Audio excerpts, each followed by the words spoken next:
From the research that I've done and from everyone's feedback with like the built short block and even stock heads, I mean, these cars on pump gas are capable of pushing, you know, around 3. What is happening, guys? Hope everyone is doing well. Got another video on the Subi. Today I figured we could talk about something that I've seen pop up a few times now, and that is ultimately, what are my power goals when it comes to tuning the STI? Now, for those of you that have obviously followed along, you would know... Oh, why am I popping the trunk, dog? Had to pull the engine.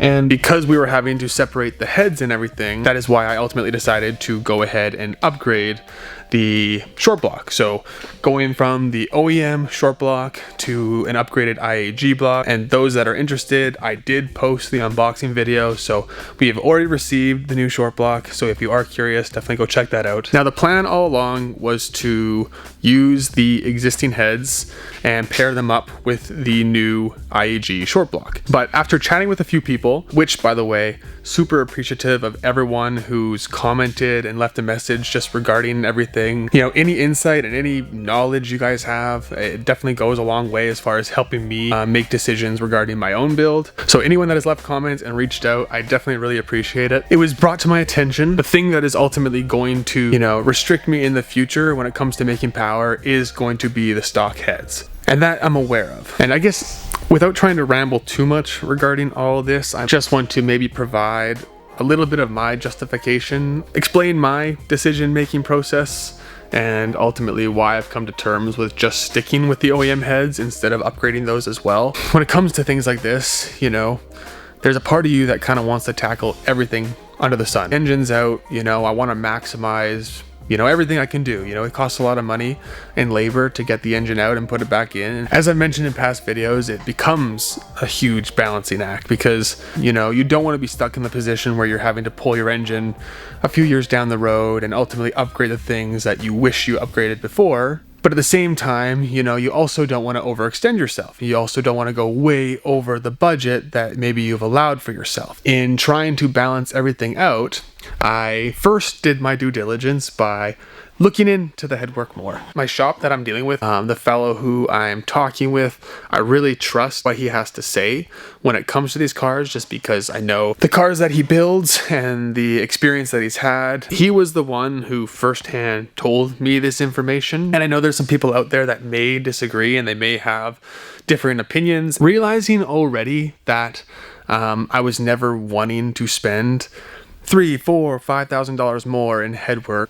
Because of that, I never had plans on upgrading the cams and upgrading the valves. I was, however, because my kind of thought was, hey, if the heads are all torn apart and the springs and retainers don't cost too much money, wouldn't it be worth just upgrading those while we're here? It sounds like as long as I'm going to run stock cams, it really doesn't benefit me in any way to run upgraded springs or retainers. Although I could upgrade those parts, I'm not going to really gain any benefit out of it. And also I was informed that by upgrading the springs, that can also lead to, I guess, increased friction, which makes sense. With a stiffer spring, you could experience maybe some more premature wear on some of the other parts.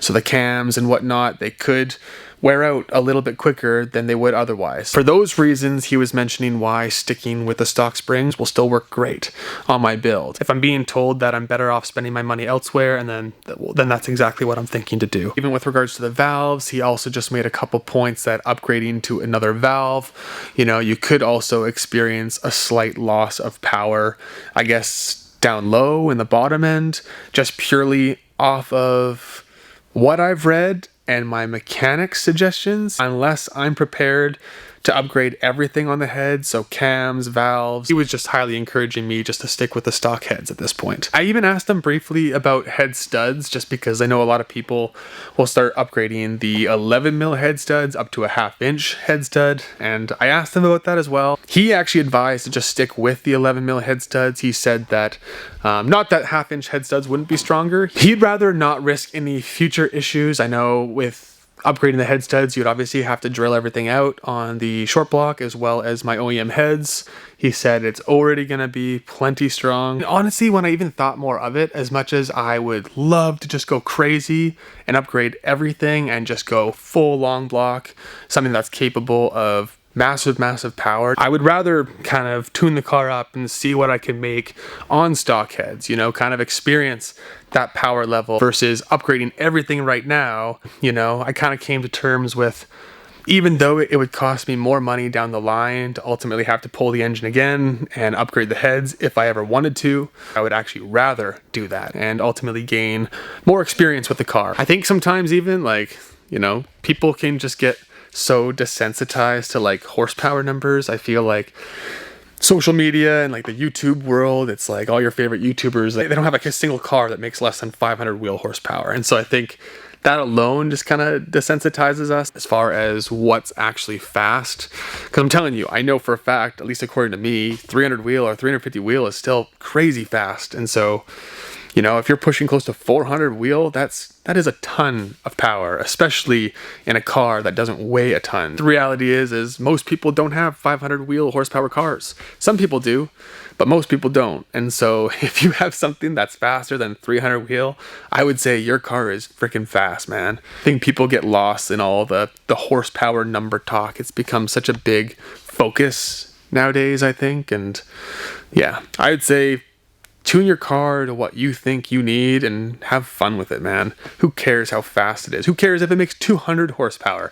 If you love your car, that's all that matters. From the research that I've done and from everyone's feedback with like the built short block and even stock heads, I mean, these cars on pump gas, so like 93 octane fuel, capable of pushing, you know, around 375, 380 wheel horsepower. And I mean, even if you're able to potentially upgrade to other fuel types, so if you're able to run ethanol, it sounds like on stock heads, you can probably get this thing over 400 wheel. Being that I've only been driving this car on a tune where I was sitting around 290 wheel, it's like I'm already in a position where the jump is going to be huge. So that's kind of my rambling, and hopefully my rambling also kind of answered the other question, which is, as far as ultimate power goals, if I could make right around that 370, 380 wheel, I would be super happy. In a couple comments to people, I've mentioned that, yeah, I would love to be able to push for 400 wheel.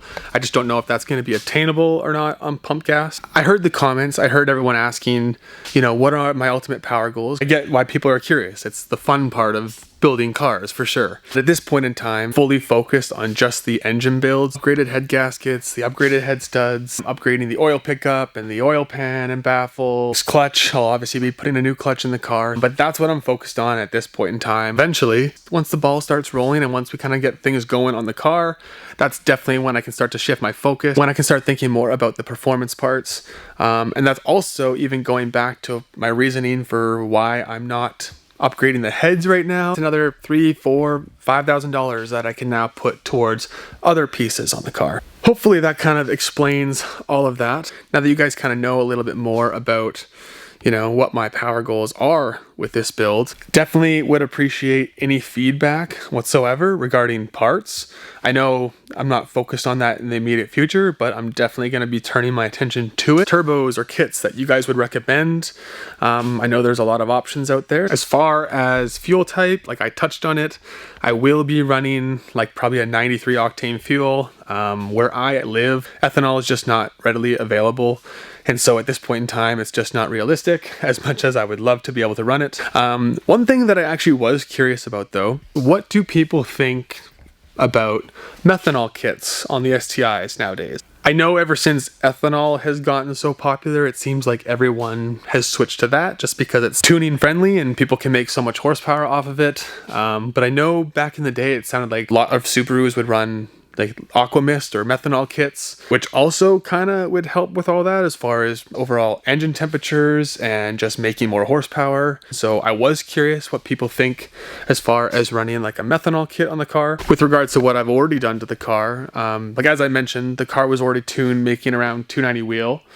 And I had that tune done years ago. I don't know if it was 7 or 8 years ago. And yeah, I've basically done full turbo back exhaust, Tomei downpipe. I have a equal length Tomei headers. I've got an up pipe. I've got a tile 38 mil wastegate. I installed the DeechWorks 300 fuel pump. I actually had a video on that years ago on this channel.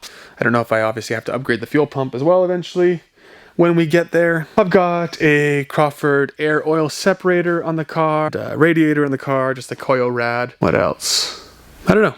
I've got other things too, but I can't even remember. If you guys have recommendations or certain parts or turbos that you would recommend, especially for achieving kind of the power goals that I just mentioned, by all means, hit me up. Yeah, I would love to discuss more of that. That's the plan anyways, guys. I just thought I would make, a new video just kind of explaining my thoughts. I just kind of wanted to, not so much reassure, but just kind of, I guess, provide my justifications. I know some people may think that I should probably upgrade the heads. So yeah, I just wanted to kind of provide my thought process and reasoning for why I'm sticking with the original plan. But yeah, let me know what you guys think. I'm taking in all the information I can, and I'm trying to, make my best decisions. So hopefully everything I've explained in this video makes sense. Hopefully it gives you guys a better understanding for just kind of where things are at. I did end up having a really good conversation. As I mentioned, I talked with my shop. I just talked to them 2 days ago, and they're going to get back to me with a couple details on a few of the parts that I need to order as well. They're going to get back to me on a timeline. My stock engine, it's currently in their shop. So as far as separating the OEM heads, getting them sent off to the machine shop so they can get serviced and resurfaced and everything. So yeah, they're gonna get back to me on a timeline for all of that. And yeah, we can get a better idea for when they can actually build this thing. I know we're coming into winter. It's fall now where I live. Leaves are starting to fall on the ground, which is unfortunate. We're going back into the cold. So we'll see what that means as far as building the car and where we get to and when I'm actually realistically able to drive it again. I just wanted to put out another video. I wanted to keep up the consistency here. So I hope you guys enjoyed. Again, if you guys have any feedback whatsoever with regards to any of this stuff that I'm doing, I always appreciate it. And hopefully some of you guys are maybe even excited to see kind of what's in store with this thing. I know I am getting each day, each time I talk about more things or look into more things or the picture gets a little bit clearer, I just keep getting more excited here. So I'm definitely looking forward to getting this thing back on the road. It has been far too long now without it. Hope you guys enjoyed, and yeah, I guess we'll catch you in the next video. Take it easy.